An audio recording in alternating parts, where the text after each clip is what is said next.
Inside of the lighthouse, there's this airtight pod called a bathysphere. You hop in there, you see like a welcome to Rapture sort of video. You find a shortwave radio that talks to this man named Atlas. He tells you about how his family is stuck in Rapture still, and he's trying to make his escape with his family. And he asks, would you kindly help me save my family?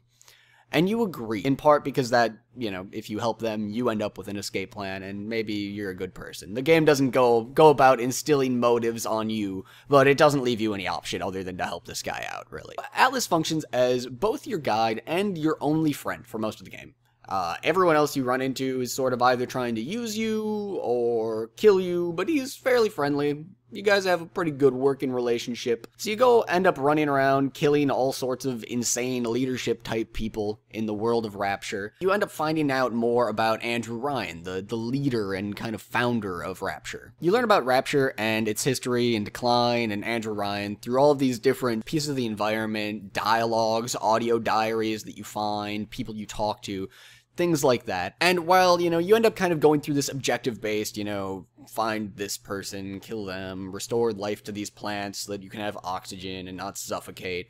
While you're allowed to sort of go through this by finding your own path and coming up with your own means of accomplishing these objectives, ultimately the objectives are linear. You have to accomplish one objective, then the next objective, then the next objective. But because you're kind of given the freedom to discover how you want to do it on your own, it doesn't feel that constricting throughout the game. On top of that, you are given some small meaningful choices, like, do you want to save these little sisters who are accompanied by big daddies? Do you want to spare them after you kill a big daddy, or do you want to harvest them for Adam, which is, you know, the resource that you use to kind of level up in the game?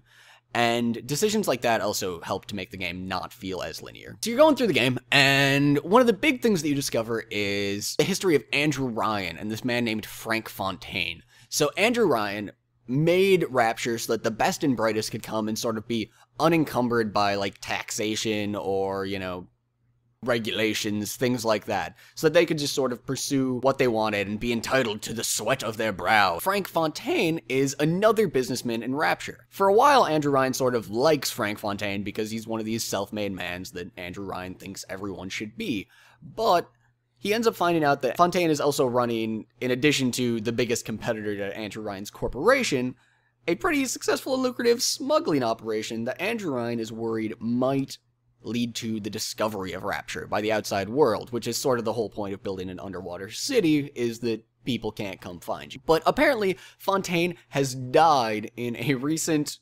Ryan-led raid on his smuggling operation. He was shot to death. At that point, Ryan nationalized Fontaine Futuristics, Fontaine's company. This led to a revolt. It seemed like too much power in one man's hands, so a man named Atlas, same Atlas that is kind of guiding you through this game, started rabble-rousing. He led a people's revolt against Ryan, because it's not like real life where there's people and then there's tanks.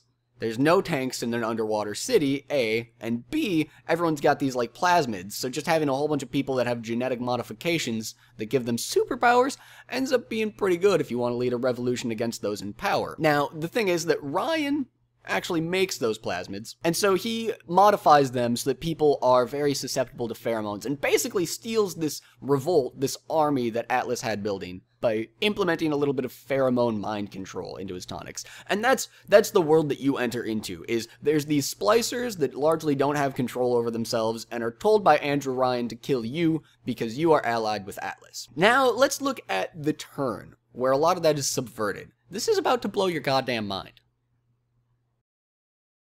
Bathysphere. Maybe you're a good person.